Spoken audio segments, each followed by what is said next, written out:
Imagine you could step inside the minds of Canada's healthcare leaders, glimpse their greatest fears, strongest drivers, and what makes them tick.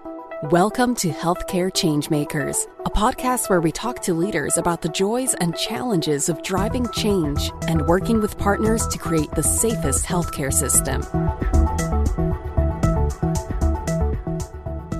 Hey listeners, it's Philip here. We made it to the final episode of the year. I can't believe it. It's already our traditional end of year podcast with our guest, HIROC CEO, Catherine Gaulton. Welcome, Catherine. Hi, how are you? I'm doing well. I can't believe it just felt like yesterday we recorded last year's end of year message. I know. Time is just racing. As I get older, time is moving faster. Something unfair about that. Well, let's get right into it. Like I said, we did it. Catherine, we made it to the end of the year, and it's been quite a year. So much happening globally on our continent and, of course, locally. And for me, two words float to the surface. Those words are adapting and evolving. So I guess my question to you is, what word or words simmer up to the surface for you when you describe the year and why? So, I think about, and it's boring, but I think about sustainability or shelter. I think when things are really so volatile, they're so hectic, that you look for a place in the storm. And I would hope that while we are always changing in order to meet subscribers' needs, that we're also viewed as that place in the storm. Where you know what you're going to get when you go there, you'll know it'd be given with the best of intentions, and that it's informed, that the people on the other end are working hard to make sure that they are able to continue to serve you, and that they take the time to listen to you. And to me, that's a big grounding in sustainability, stability, with a good dose of innovation.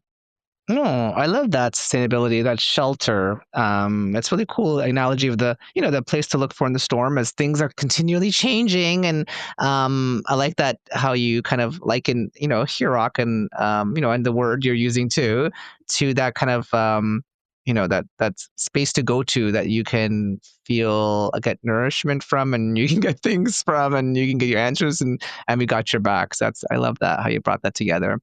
And you said a couple keywords too that kind of piqued my interest because they are in our new strategic plan, which is launching in January of 2026. So Catherine, tell listeners what excites you about our new plan, our new strategic plan.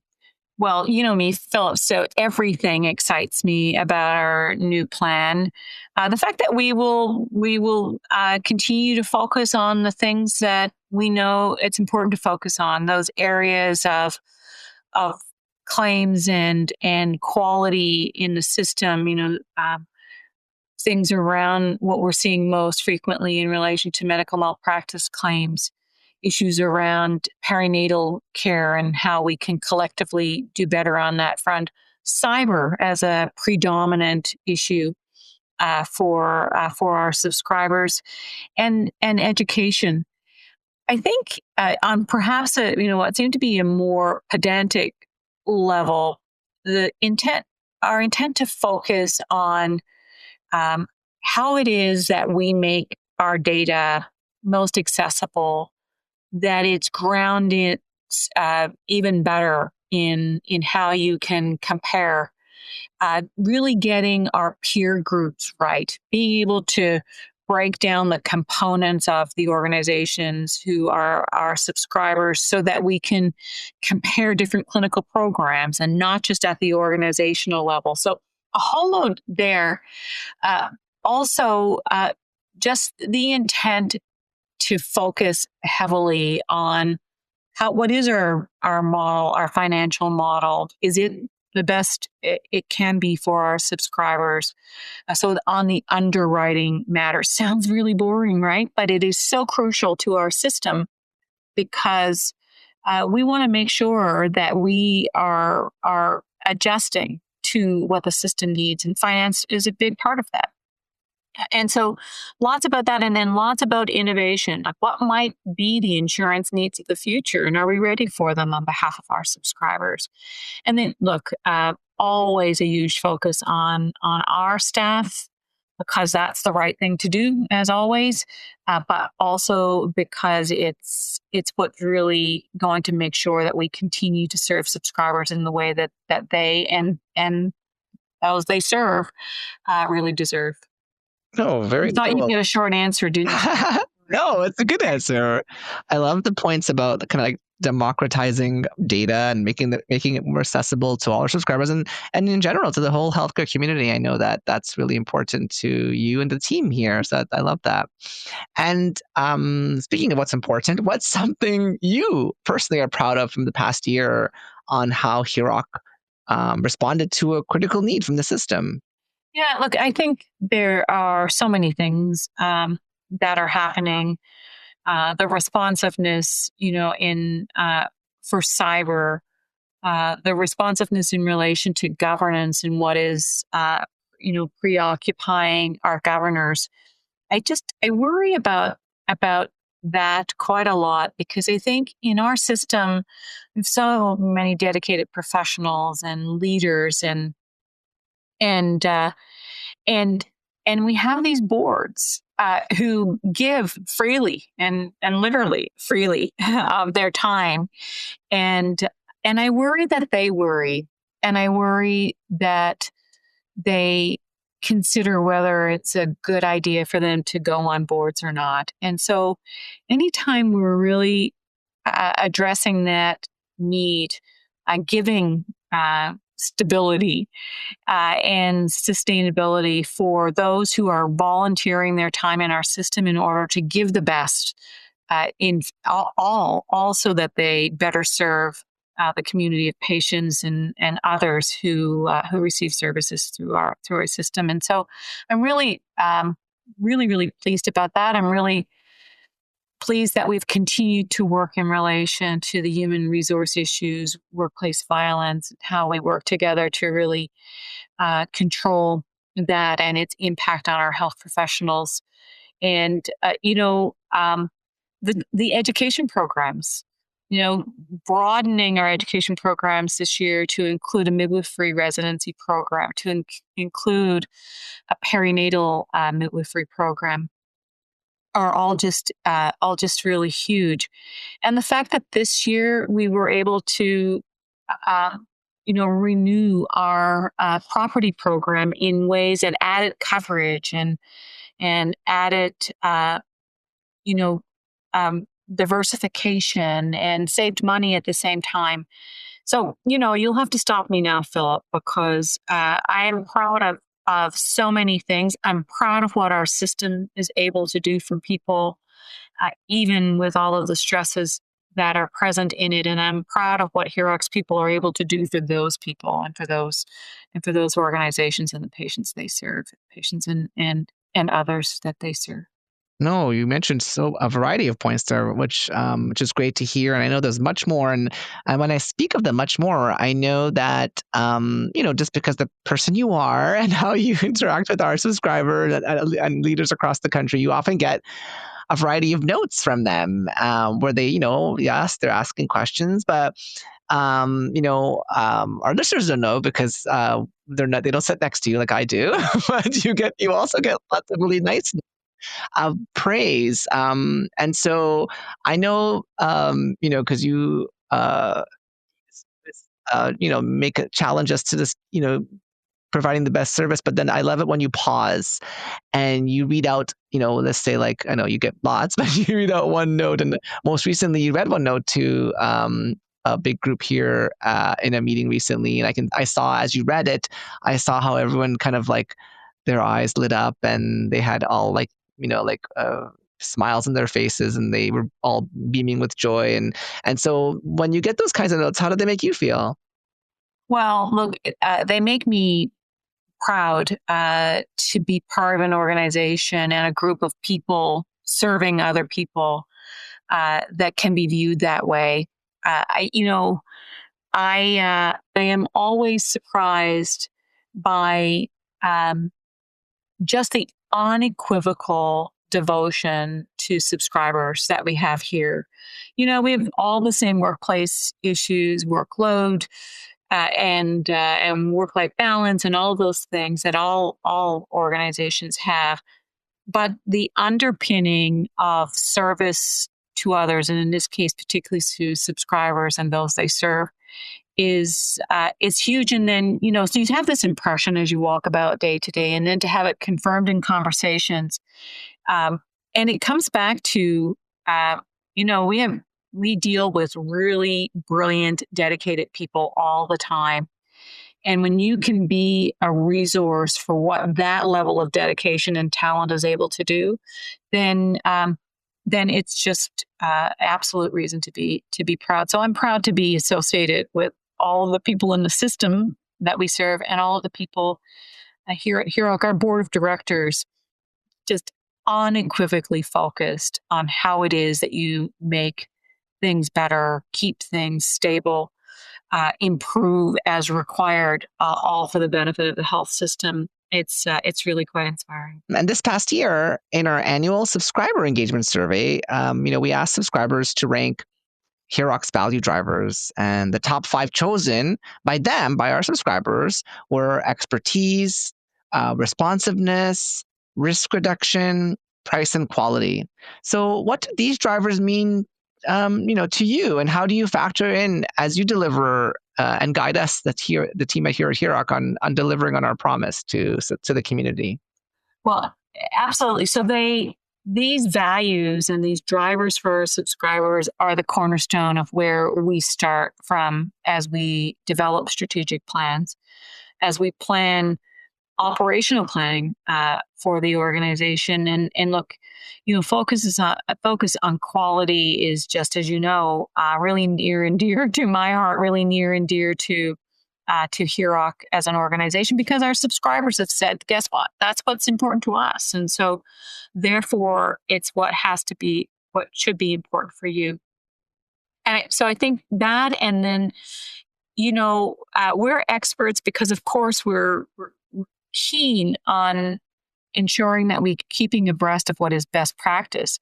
We're mostly experts because we have, I hope, every day, the humility to be listeners, to be learning from our subscribers, and to be the vehicle to spread that among other subscribers. And just when I think back over a year and I think about, well, what brilliance did we get from, what did we hear from Newfoundland this year, and how has that spread? And what did we hear from Alberta, and how have we spread that?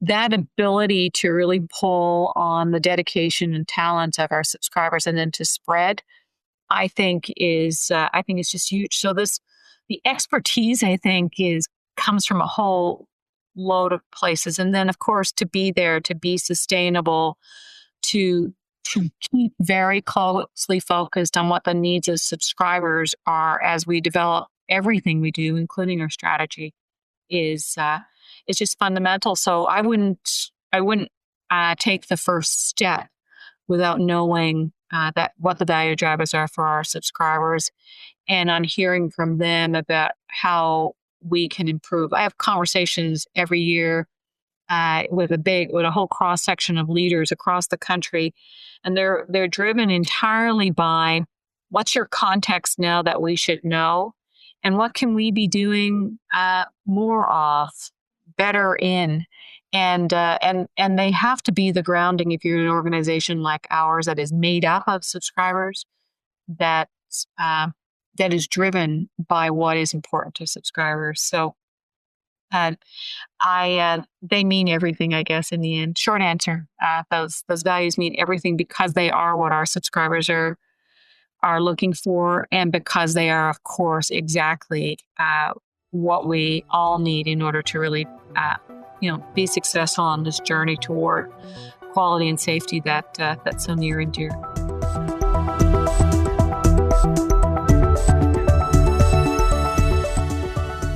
I personally know how much you value learning, and can see, I can see how it brings you joy. You just love to learn.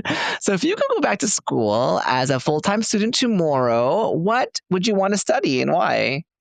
Okay, so look, the funny me will say, I want to do a PhD in fine arts and maybe in wine appreciation. But I am absolutely fascinated by people and by history.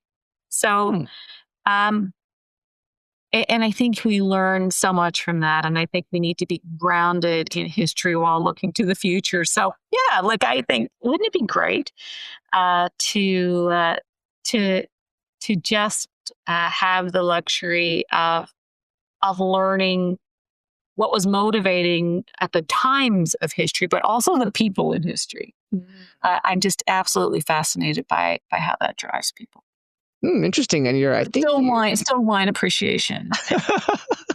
that's a good one too. But it's funny you mentioned that because I'll be asking you a somewhat add-on question in the lightning round. Another question I have for you is, earlier this year, we were sad to hear, that you lost your dad, and I know how close you are with family. I know how much it means to you because you got a big family. And so, tell me, what's something your dad, told or taught you that stayed with you even till today?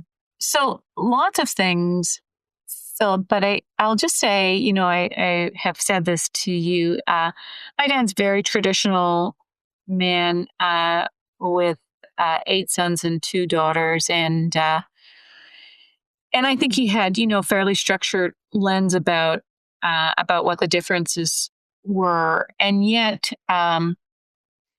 when it came to me and all of my siblings, it was very clear that he knew of no limitations on us. And so this piece around, I remember doing a recitation in Newfoundlander, and my father seeing me after and just leaning down and quietly saying, "You were the best." And of course, in the moment, that's what we do with our kids. But that sense of things was exactly where I think the other part is just this family and service to family. And one of the most objectionable things to my father was that if you were not met at an airport, for example. So this notion of knowing you're valued in whatever way was just core, and how he valued family, his siblings, my mother and me and my siblings. So lots learned there for sure. No, I love that. No limitations. That's so like barrier breaking right from the start to like that you and your siblings know that there's no barrier that you all can't overcome. Love that. That's such a nice message. Dad would never, he would never say no limitations. He'd say, "What's stopping you?" Yeah. What's stopping you? In a Newfoundlander accent. And I see that today, even through what, how when you challenge us in meetings or, asking us, whatever the task is, you do ask. That's funny that you said it that way now, because you do ask that question, like, what's stopping us? So, how can we drive it forward? And so it's so nice to hear that, I know I asked you this question now, and as we talk through it, I can see you doing it too. So that's lovely to see. Thank you. HIROC is so lucky that you and we get tapped on the shoulder often by, people who we may not even be serving, or, they may not be our customer, for example. So when those things happen, like, how does that make you feel that, we're being called upon by whomever? It could be government, it could be other healthcare providers, it could be groups, whatever the case may be, like, how does that make you feel that, our kind of our name, our reputation stands on a different type of, podium, so to speak? Yeah, no, and look, Philip, I think you have to take a lot of credit for making it apparent to others what we know about HIROC, and I hope what our subscribers know about HIROC, because we're just getting that message out so much more, and I want to get the message out because I do think there is a huge amount that we have available that should be available to the whole system. It doesn't, it's great, of course, that it's available for subscribers, but imagine what we learn from subscribers that should be available to the rest of the system. Mm-hmm. So it makes me feel great that kind of move from what we are trying very hard to ensure we have ourselves, whether that's on insurance and healthcare safety and claims and risk management and finance and the whole gamut of that, that it's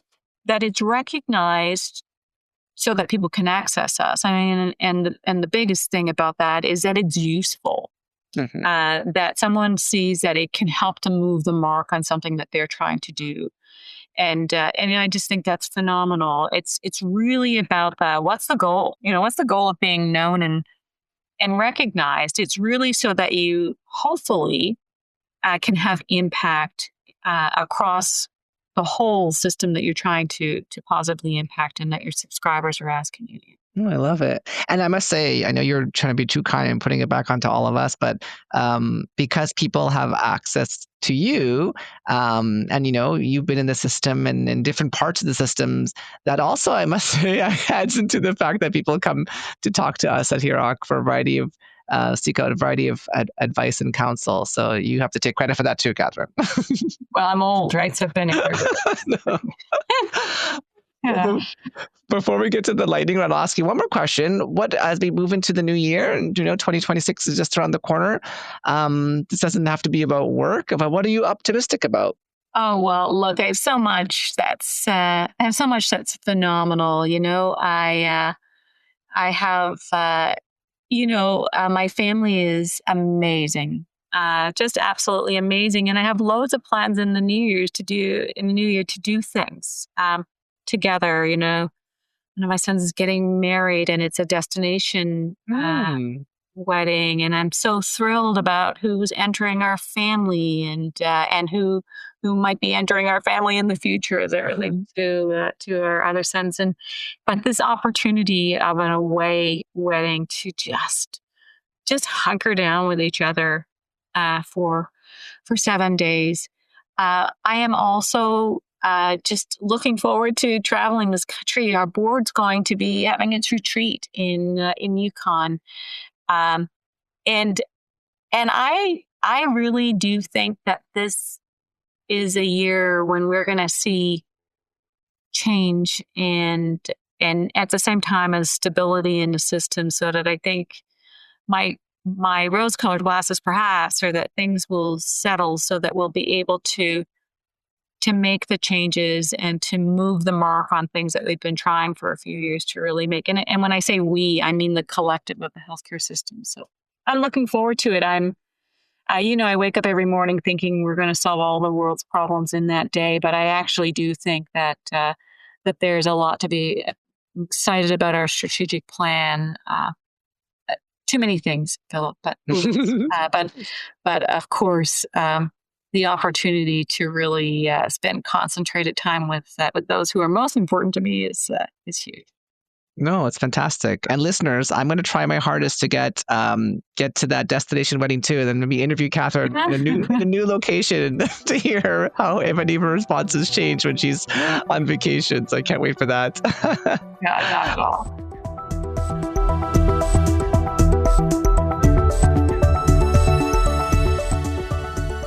Well, now it's time for the lightning round. There's a few questions for you. You can answer one word or a sentence or as long as you want. So what are you reading or watching? What's consuming your time these days outside of work? Yeah, so I'm reading I've been reading lately a lot of like the burlesque buck kind of genre, which is really about the place of women in very historically where women are viewed, let's say, not at their full potential. And yet these books are written from the perspective of almost this this second culture or something where you're able to make change within the constraints. So a lot about women in very cloistered, historic Chinese environments, for example, where they are in fact phenomenal practitioners in healthcare, and it's just it's really cool. It's really cool, and I have a bit of a focus. But if you think about the genre being sort of like the burlesque kind of genre, but some new authors in Canada who are writing in that regard. Yeah, that sounds cool. What are your holiday plans? So everybody is going to be here in Ontario. I'm always thrilled when we get to stay in Ontario because, as you know, we have a place in Nova Scotia, and it looks to be the place to be. We can have a bigger Christmas tree there, all that kind of thing. But everybody will be here, and again, I'm just looking forward to hunkering down with low stress and spending time with people. That'll be nice and special. We've had some fun with this question, and it kind of ties into what you said earlier, but if we let you get into Michael J. Fox's DeLorean from the Back to the Future movies, what day, year, or time period would you want to go to, and why? What would you enter in onto that date thing? Yeah, no, it's so tempting to think about going back to when my kids were born, but then I'd have to do two places and just this notion of absolutely, falling in love with people, and in the same, of course, when I met my husband. But I'd actually choose something in the future, which for a person my age, I should be trying to stay put rather than wait and lose time. But I have this absolute sense that we're on a path where things will feel better, and where the system will have leveraged AI effectively and appropriately, and it's helpful rather than creating issues for those we serve. So I would say I want to stay the same age or younger than I am, but about 5 years from now. Okay, everyone, we have a very special guest who just joined the studio. It's Thomas. It's Catherine's son. Welcome, Thomas. Thanks. Good to be here. You keep asking my children onto these podcasts. I know. I like to surprise you. Thomas, why don't you tell people, just so they know, you're calling, where you're calling from and what you do. Yeah, sure. I'm calling from Montreal, and I'm a data scientist here in Montreal with Deloitte. Very cool. Well, thank you for taking a short time. I only have a few questions for you. The first question is, what's something your mom has taught you that stuck with you even to today? Yeah, I think a lesson that she's taught me is just sort of always to be open to new experiences. Like as a child, there are many things I didn't want to do, but she would still force me to do them, and they'd end up being like really great experiences. So I've always taken that with me, just to be open to trying new things. Very cool. And Catherine, do you see that follow through? Yeah, well, absolutely. Thomas, these days, is so open to experiences. It's a pleasure to watch, whether that's food or travel, loads of things. There's an experience of when Thomas didn't want to play soccer, and I said, well, there are consequences, of not joining things when you've started them. And so I think you'll have to think about that in your room. And instead of capitulating, he just turned on his heel and went to his room. And so we really, David and I always really appreciated that he did try new things, but he was also willing to stick to his own guns when he felt strongly about something. So. Oh, that's nice. And you know what? Another way your dad shines through is because you you told him in a different way is what's stopping you. Yeah. Exactly. Thomas, what's something that makes your mom laugh out loud? I think the biggest thing is just any sort of like Newfoundland related humor. There's like this show called Hatching, Matching, and Dispatching, and every time she watches that, she's cracking up.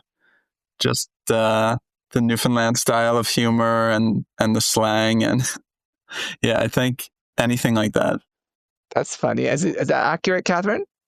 Oh yeah. You got to see that show, and look, I like slapstick, and we like it together, like the whole family does. It works. Is there Thomas? Is there like a special movie or TV show that brings back memories from when you were younger that you would watch with your mom? I think we would watch like some crime shows as well. Like CSI was a big one. When I was really young, I think like we mostly just watched children's shows like Big Comfy Couch. But yeah. Thanks. Land Before Time. Remember that? That was a good one. Yes. Arthur. Yeah. And then Power Rangers that I wouldn't let you watch for a long time. Yeah. And I always tease your mom about favorites, but who's your mom's favorite? The dog, your dad, your older brother Ben, or you? Who would you say? I'd have to say me. I think. Maybe Caval, our former dog, but yeah, he might be the competition. Kamal was very much loved your mom. I think I because of her love for Kamal, I was like, oh my god, this dog is amazing. But that's sweet. And what would your brother have to say by you saying it's you? I think he'd agree. He always says it. Oh, I should have seen. Now I realize, because I would always tease her, and she'd be like, Philip, I do not have any favorites. Yeah, Ben's quite a kidder, though. We don't. Yeah. There you go. That's the real answer. No favorites. And I asked this to your brother before. What's I guess dinner time conversation that amuses you? Obviously, when your mom's around, is there anything that comes to mind? I think if my mom and my around, they'll have some intense legal discussions that no one else can follow, but that's always funny. Yeah. Get into a little debate or something. You don't include Thomas in these legal conversations? No. Well, Thomas, Thomas and I are more considered in our discussion, and we have them in lots of ways. Thomas and I have conversations when we're both up late at night, and so it's just different, but we have lots of great conversations at our table. We deal with a lot of rural issues, and Thomas and David talk lots of science that sometimes Ben and I don't get as well. Yeah, I think you understand most of the science, but we also talk about healthcare. That's sort of an interest of mine. So yeah, I'm definitely interested in healthcare as well. So I learn a lot about different things going on in the field from my mom as well. Very cool. And my last question to you before we ask Catherine her last question is, if you had to describe your mom in one word, and I guess you could, since you're the favorite, I guess I'll let you add in a few others if you need to. What word or words would that be? I think like a big word is perseverance. Like she's just always working hard, always like not giving up on any task. She's just so dedicated to anything she does. Like she just, will not rest until she's sort of achieved what she needs to do. So I think that's a big one. Yeah. Oh, it's a very fitting word. That's a nice way. Thank you for adding that. And Catherine, my last question for you before I let you both go, as we close our chat here today with our very special guest too, Thomas. I was watching a video recently with Brene Brown, and in it she was talking about the importance of courageous leadership. So why is being courageous important for you? And I guess it could extend to Thomas because he's pretty courageous himself. Well, I think, I hope that that just like I sort of got it at my father's knee, I guess, is that our children and Thomas and Ben both certainly exemplify this notion that if it's worth something, then you can't be inhibited. So, if you come back to the sort of theme of what's stopping you, you have to assess whether what's stopping you is something you can live with. And in the end, if it's important and you don't pursue it, then you have to take the consequences of always thinking, the what ifs. And I've worried in my life about the level of courageousness, but I've been extremely lucky both in my personal life and in my work life that if I'm doing things that look courageous to others, they're coming from a passion that people can appreciate, I guess. And so I think, when there are lots of things I'm not courageous about, but when something's important, then I hope I am courageous. I may not always be, but I hope I am. And I see that in both of our children, to just being very clear about what's core and what's part of the principle and what's part of our value system. And then for that, there may be some consequences, but they're worth it. So, that's it's certainly what I see in my children. So I hope others see it in me too. I think that goes back to my first answer as well, about like being open to trying new things. I was just like the pickiest child ever, would not eat anything. No, but now I'm like open to pretty much any food. So any experience, I think that's how I've learned courageousness as well, through my mom. That's very sweet. And you're both absolutely right, because I've seen, Catherine's, courageous leadership in action at work. And, it's safe to say that it's rooted in a deep value system, Catherine. So I see that in every interaction, and how you make decisions and how you lead. And Thomas, I've been lucky to chat with you and be with you a few times, and I know that you portray courage as you have courage as well, because for example, like what Catherine said, you lead with empathy. I can tell, because people come to you on the subway or in the library or on the street, and I don't think that would be the case if you didn't have this approachability to you, and this ability just to be empathetic and listen to people no matter who they are. And I think so it's clear to me that you both have it in you. And Catherine, of course, you helped teach that to Thomas, and you may not realize it, but you also teach each of us here at HIROC every day about that as well. So with that said, thank you, Philip. Yeah, thank you for this, and thanks, Thomas, for coming on. You tell your employer that you're taking time in the middle of the day to be doing that. Yeah, you can tell. That's right. You can tell your employer that you're not moodletting on a podcast, but it's a family podcast. You can say that because you're family. So thank you, Catherine. Thank you, Thomas, for being our special guests on this show, and we wish you all the best over the holiday season. Thanks so much. You too. Thanks very much, Philip. Thank you for listening. You can hear more episodes of Healthcare Changemakers on our website, HIROC.com, and on your favorite podcasting apps. If you like what you hear, please rate us or post a review. Healthcare Changemakers is recorded by HIROC's communications and marketing team and produced by Podfly Productions. Follow us on Twitter at HIROC Group, or email us at communications@HIROC.com. We'd love to hear from you.